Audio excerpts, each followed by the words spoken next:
and welcome to the NewsX Sunday Guardian Roundtable. Well, Pakistan has certainly upped the ante against India with its treatment of Kulbhushan Yadav. An Indian citizen, he took premature retirement from the Navy, and while he was away on business in Iran, he was abducted, taken to Pakistan, and there tried by a military court, which has now awarded him the death sentence. India, of course, has reacted with rightful indignation and also warned Pakistan of dire consequences. Well, what are the dire consequences? What action can India take? And how does India ensure justice for Kulbhushan Yadav? To discuss that with me, joining me on the roundtable is Manish Tewari from the Congress, Rajeev Chandrasekhar from the NDA, Dr. Subramanian Swamy from the BJP, and Dinesh Trivedi from the TMC. Manish, I'll begin with you. What can we do to make sure that he gets justice? Well, ultimately, the only justice is that if he's brought home. And the only manner in which he can be brought home is that you will have to do a deal with Pakistan. And that deal would have to be done between the Prime Minister of India and the Prime Minister of Pakistan. Because if we expect that anything is going to come out of the court process, I'm sorry, it's going to be a completely kangaroo-driven process, what it has been till now. So the legal provision is that you can appeal to the Appellate Military Tribunal. The Appellate Military Tribunal, in all probability, will uphold the judgment. Then you have the possibility that he can make a clemency petition to the president. In the interim, if some human rights lawyers get into the act in Pakistan, they can go to the High Court or the Supreme Court and challenge the process.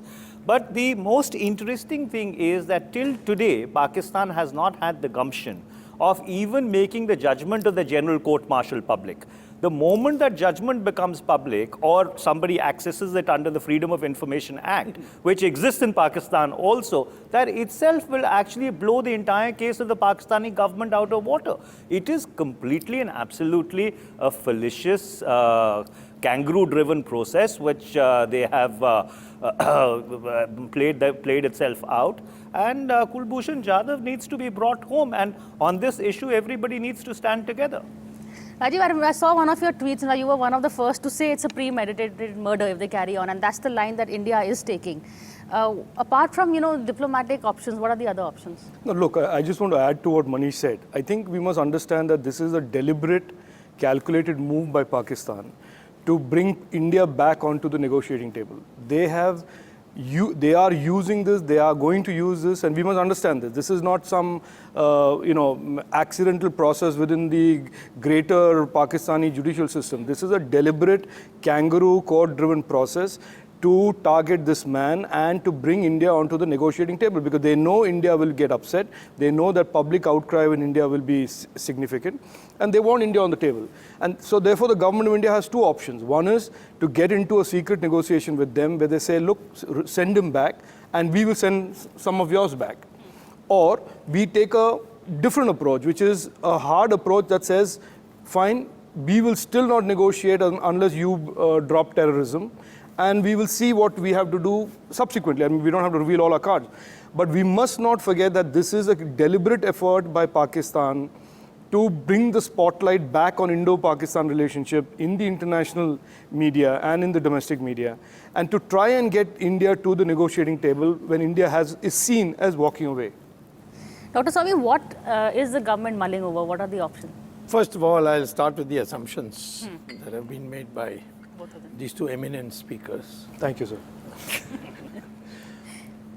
One is, he says that the obvious way to solve it is by a negotiated settlement between the two prime ministers. That presumes that the prime minister has power in Pakistan. Okay. Correct. I was wondering which prime minister you're going to. Well, in our prime minister, it goes without saying. The only question is there any power left for anybody else? That's true. That's a whole new debate anyway. Huh? Yeah. So the present Prime Minister has gone on record, of Pakistan, has gone on record to say that he didn't know that this judgment was being passed. So therefore, the status of the Prime Minister is defined by himself, that he is nobody, he is a dummy. And the question of negotiating with him and judging by the past record of Sharm el-Sheikh with Manmohan Singh, etc., he can't deliver on anything. I don't think he can even deliver a stray dog which has walked into Pakistan from India to be returned back to India. Wow, okay. So the negotiated settlement is out of the question. Now, the party you are dealing with is the military, ISI, terrorists or Taliban nexus or cartel, which is running Pakistan effectively today. I don't think that they want us to come to the table. So I don't agree with them.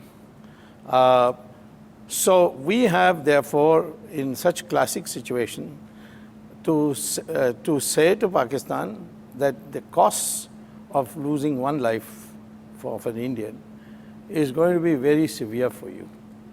And the only thing I can think of is the recognition of an independent country called Balochistan, which would be a cost that they will not have to bear. We would get support from Iran. I have already informally verified that. Mr. Karzai was here. He was also of the view that Afghanistan would probably try to beat the race and be the first one to recognize it. So I think sum total of it, it is now time to deal with Pakistan more on cost benefit rather than the civilized approach of negotiated settlement. Dinesh bhai, what is your take on all this? The gloves are certainly off now. Pakistan knows that India is a very strong country and perhaps the diplomacy would work, but I would take this as a blackmailing tactic. I would take it as anybody holds hostage and then you negotiate. You don't negotiate in such situation. If at all, they have to come back because Pakistan has no credibility anywhere in the world. Forget about the world. In Pakistan itself, Pakistan has no credibility. So, and the Prime Minister of Pakistan, and we all know, is not a democratic country. Everybody knows who runs Pakistan. Pakistan is little worried that India is really getting very, very strong, and that's the way it is. And I'm glad that there is no political divide in this, in both the houses. We are all together, we are very strong, and I have no doubt about it. This will be settled at our terms. Our terms? Our terms are going to be Balochistan. Would you agree with that proposal? I don't think we have a very good track record in terms of bringing our people back. I recall on the 29th of December 2011, when we were celebrating the 40th anniversary of the liberation of Bangladesh, I had raised the issue of the 54 missing Indian POWs in the House. And the then External Affairs Minister, Mr. S.M. Krishna, came back to me later and said that yes, there are 74 Indian prisoners who are ostensibly in Pakistani jails, but Pakistan does not acknowledge their existence, including the 54 POWs. In fact, there was a delegation of relatives which had gone in the June of 2007, from the 1st to the 15th of June 2007, if I recollect, to visit Pakistani jails, but it came to a naught. So therefore, the fact is that, and I'm not making it partisan, our track record as a country in bringing our people back is abysmal. Look what happened to Sarbjeet. You know, the manner in which he was murdered on the 2nd of May 2013, despite such a high decibel campaign for his release. So therefore, let's make a break this time. And let's make Kulbhushan Jadhav's case a test case and at least bring that boy back home. I think that's what is important. Let's do something different is what both sides are saying, but of course, their solutions are different. No, Priya, I tend to agree in parts with everybody because, and it's very dangerous not to agree with Dr. Swamy. So, but coming back to the serious fact, I think this is an inflection point in the India-Pakistan relationship narrative. For too long, I think they have, in a sense, set the tone, and we have played catch-up. And I think they expect this Kulbhushan Yadav episode to be one more repeat of the same. And that, I think, is a grave miscalculation of Pakistan. For reasons that Dinesh just said, there is complete unity in India today. And when I introduced a bill, especially in the Rajya Sabha, about declaring Pakistan a terrorist state, there was complete unanimity, even though there were very few parliamentarians in parliament, complete unanimity that India needs to change the discourse, the narrative of its relationship with Pakistan. That we have to look at Pakistan and call them a sponsor of terror, treat them as a sponsor of terror. And so I think this episode is going to backfire on Pakistan. because of the determination that is quite evident in the political class, which is usually the last ones to come to the table on this kind of issue, that Pakistan cannot be let go and allowed to do this, which is a blatant violation of due process, rights of any human rights. So I think this is a turning point in how India will deal with Pakistan. What the reactions of the government are, I don't know. I'm not in the government. That Dr. Swamy is probably closer to the government to tell you. But it is a significant change in the way we will deal with Pakistan going forward. And your terror state bill, why? No, I think, look, I don't know why the government did not take that up, why that's for the government to answer. But I think there is general unanimity among civil society, people and the political class that Pakistan has to be now outed for what they really are. That is a sponsor of terrorism. And the sponsor of terrorism is the institution called the Army and the ISI in Pakistan, which is effectively running Pakistan. So note of caution on the Balochistan issue. What would be the consequences if we go ahead, supposing? No, there won't be any consequences because what can Pakistan do? What may happen is that if you were to announce, this is my recommendation to the government, I don't know whether they listen or not, but my recommendation is that you announce that this is what you will do. Most of the nations of the world will then prevail upon us not to do it. Okay. That is the time to tell them, get this man released, otherwise we are going ahead. The Americans are singularly silent today. The Chinese are probably chuckling. Okay? There's nobody who has taken a stand to condemn what Pakistan has done. See, this man, Iran has given a certificate that he was not a spy. Yes. That he was in our country and he was not in a spy. I don't know why this RAW suddenly went crazy and said he had applied for being made a member of RAW, and we rejected it. I don't know whether you saw this. It's in yesterday's papers. Okay. I don't know whose bright idea it is whether the National Security Advisor was consulted or not and whether he approved or not. I don't know. But this is something the Prime Minister should take a look. If you want the world powers to do your work, which is only they who can do, for instance, the Americans will say, I'll shut down everything. If you don't leave this guy, they will leave. But to make the Americans do, we have to show that we have options, which will be painful for them. The Americans would not like this. So, and after all, recognizing an emigre government of Balochistan is not sending the army there. It's not a question of invoking a nuclear war or anything. It's a step where we have this kind of thing in many parts of the world. Where we have emigre governments. We have, technically speaking, an emigre government of Tibet in Dharamshala. Okay, so the issue is, therefore, if you want a calibrated response, I would say this is the announcement you should make. I'm sure that the Americans will then move in. I'm almost sure, knowing them as well as you do, that they will move in and tell Pakistan, leave him. Okay, the timing of this move, Dr. Swamy, how much is it to do with you mentioned the Dalai Lama's visit. How much is it to do with Donald Trump's offer to intervene? No, it's got nothing to do with that. It's so Pakistan is not looking for international attention. It's just macho mentality of that set called Army, ISI, Taliban. Look, no, I think, Priya, this really goes to show the desperation of Pakistan. I'm sure the people of Pakistan may not be approving as to what is happening because they also know that it's better to have good relation with India, whether it is because of trade, commerce, and that kind of bhaibandi. So I'm sure within Pakistan also, when you talk about Balochistan, we have seen how people of Balochistan don't agree with people of their own in terms of their getting torture and things like that. So this is a bad move, a very, very wrong move and a misguided move. And this adventure of Pakistan, misguided, is going to cost them in terms of our reaction. And I'm sure, like I said, we have great diplomats, we have great NSA, and we have a strong Prime Minister too. So I'm sure this is a trying time. And whatever patriotism we have across the country, it's going to work well. But it's not as easy as I'm trying to make it out. We have to work towards that.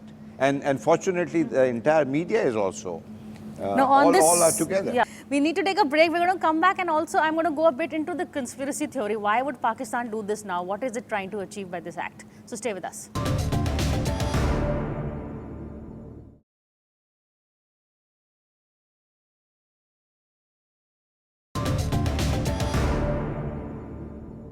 Hello and welcome back to the NewsX Sunday Guardian Roundtable. Manish, before the break, we were discussing the timing of this. You know, is it anything to do with the Dalai Lama's visit? Is China also behind this, or is it Pakistan doing this to get American attention?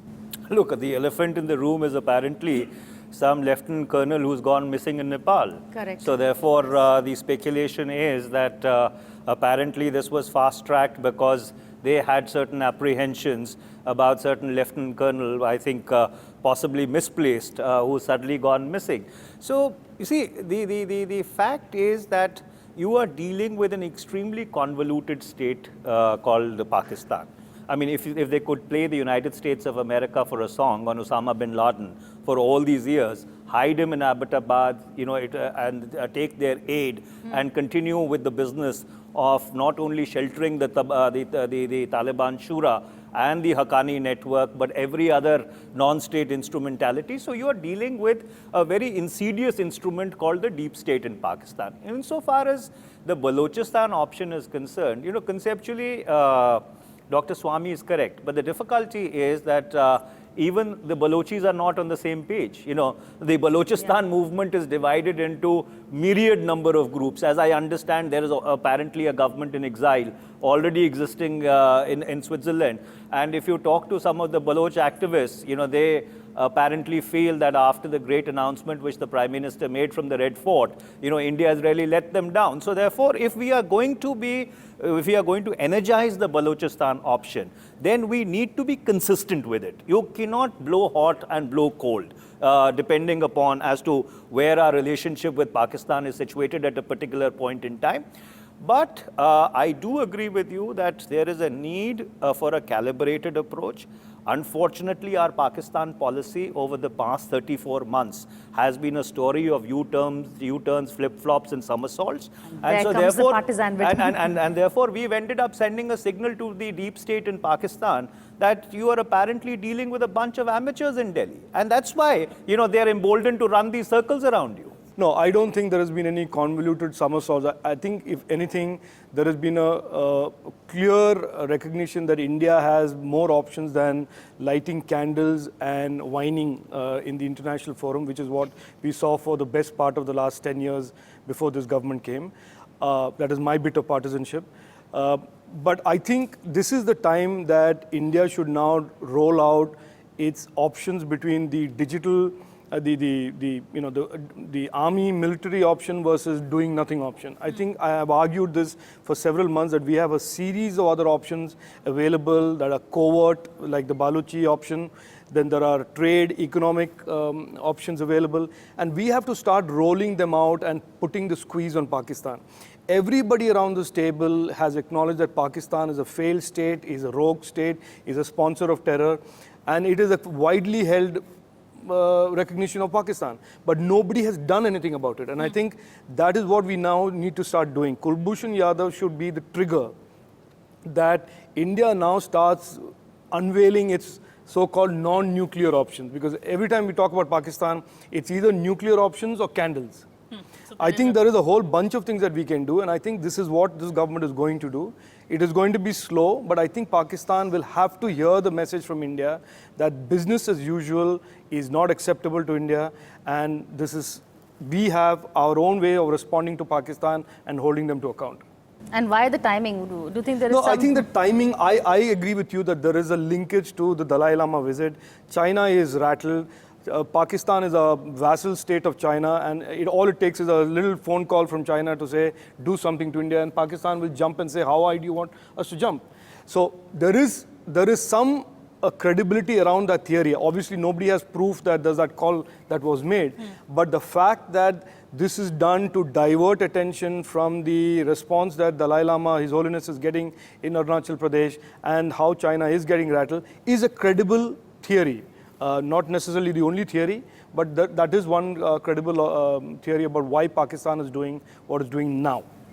Dr. Swamy, you know China very well. Do you think there could have been some sort of a signal? No. Chinese will never do this. So they are not instigating Pakistan. This is on not their style. This is all our wild imagination. This is pure rogue elements who have taken over Pakistan. And they think that they're getting cheers all over Pakistan for what they have done. And the more we go on agonizing, the more pleasure they are going to get. Huh? What is the trigger? No, it's just, it was looking after the surgical strike, and there was nothing happening, you see. And they have, the Pakistanis, particularly the Punjabi Pakistanis, have utter contempt for the Kashmiris. They're using them as fodder. They are not getting anywhere. And India is, whatever our amateurish approach may be. Here comes a reply. I think we should probably take Shashi Tharoor as consultant for maturity. I'm sure he's done very well for you.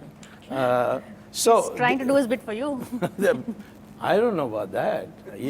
Yes, he wants to join our party, but he ain't going to get in, I can tell you that. Okay. The issue is this, that you have first, one part I agree with him. Let's make an assessment. What is it the Pakistanis want? In my opinion, they don't want a damn thing. They just want macho. This is my assessment based not on my own guesswork, but talking to people all over the world who deal with Pakistan. And I've come to the conclusion that this is something they like to see us writhe in pain and then lump it in the end. Supposing tomorrow they execute him, what are you going to do? At the moment, their Pakistani assessment of us is that we'll do nothing. So therefore, we have to show. Even after our surgical strike, I mean, now they know that we will not do nothing. The reality is not an issue with Pakistanis. They live in a dream world. They're telling the Kashmiris that, you see, they said no Pakistan, no Pakistan, no Pakistan. In the end, they gave us Pakistan. They'll give you Kashmir also. Just keep at it. That is what they're thinking. That's what they are brainwashing the Kashmiris with. So therefore, we have reached, as he said very correctly, an inflection point. Either we go sliding back or we go sliding up. I mean, shooting up. And this is the time to show there is a new Pakistan policy. No dinners, no lunches, no wedding no birthday visits, surprises. no surprise stopovers. This is now a end game. Either you fall in line as a small country in our neighborhood, or you face further decimation. This is really the inflection point. I think India, subsequent governments, right from Rajiv Gandhi to Narendra Modi, we have reached out. Atalji went, the bus service. Prime Minister Modi really took a detour. But then we got Pathankot and we got Kargil. But So what I'm trying to say that we have shown all the gestures of friendship. Right. As a strong country, we said we need a strong neighborhood also. So we are still wanting that. But like Dr. Swamy said, if army is out to have this adventure, and if they want to prove that we are the ones who are ruling and not everybody knows. So as far as the timing is concerned, I don't think it's a lost nation. May I add something to what he said? Please. 4 times we've been to war. Please study the history of that. Each time it was a miscalculation by the army. Start with the last one, Kargil, the most stupid thing they could have done. Nobody in the world supported them. Even the Chinese told them, you have let us down. right. Bangladesh, unnecessary provocation. Mrs. Gandhi was looking for a provocation. They went and bombed the 6 cities of India, and Mrs. Gandhi immediately executed what she had been preparing for 6-7 months. Take this same thing with this 65, take 47. All have been disasters. What we need is, therefore, this time to show them what it really means to hurt India. Last word. You see, Priya, it's all very good to be triumphant about the fact that we are a strong nation. But, that should not mean that we become delusional. There needs to be a reality check. And the fact is that Pakistan today feels that it's in a very sweet spot. With the China-Pakistan economic corridor going through, they feel that their relationship with the Chinese has become institutionalized. for the first time in the history of Pakistan, you have a situation where the Russians are actually exercising with the Pakistani Army. You have a situation whereby if General Nicholson's surge goes through in Afghanistan, America and Pakistan will be back to business as usual. So therefore, there has been a change in the global environment which emboldens Pakistan. So it's very good to be triumphant at home and say that, you know, everything is hunky-dory. Let's also factor in the fact that as to why is Pakistan behaving in this manner, and then put in place a policy which has broad partisan support, because you need a long-term strategy. You need a 10-year strategy in order to deal with Pakistan. You know, this kind of flip-flops and somersaults, I'm afraid, are not going to work. No, Okay. I have to. Okay, this quickly. is really directed at me. Yeah. No, it's not. It's not. You as the face of the government. I am all for sophistication. I'm all for not being delusional. But appeasement is the thing that has been what characterized us in the past. That we can't afford anymore. That is what they did it as a celebrated policy. Appease, We followed appease, Mr. Atal appease. Bihari Vajpayee. Huh? We followed Mr. Atal Bihari Well, Vajpayee. no, Who but- followed Mr. Followed- Gujral, who followed Mr. Dev Gowda, who followed Mr. Narasimha Rao, Vajpayee came- and I can go further back. Do go further back. Vajpayee came almost 60 years after these people had been there. You went to the UN, you handed over Kashmir, you have been agitating on... And liberated Bangladesh also. Well, Okay, so now they want to liberate Balochistan. I don't think so we should digress Yeah, that's right. from the subject. So the And we have to issue- make sure that we are all together, which we are. Okay, on that note, I think it's a good note to end on. And as Rajeev says, we've reached an inflection point. So the way ahead, as Manish says, it should be something, maybe a 10-year policy, not a knee-jerk reaction. Dr. Swamy is, of course, calling for a very strong action. Let's learn from the past, he says. But that's it for now. Thank you for watching this show. We'll see you again same time next week.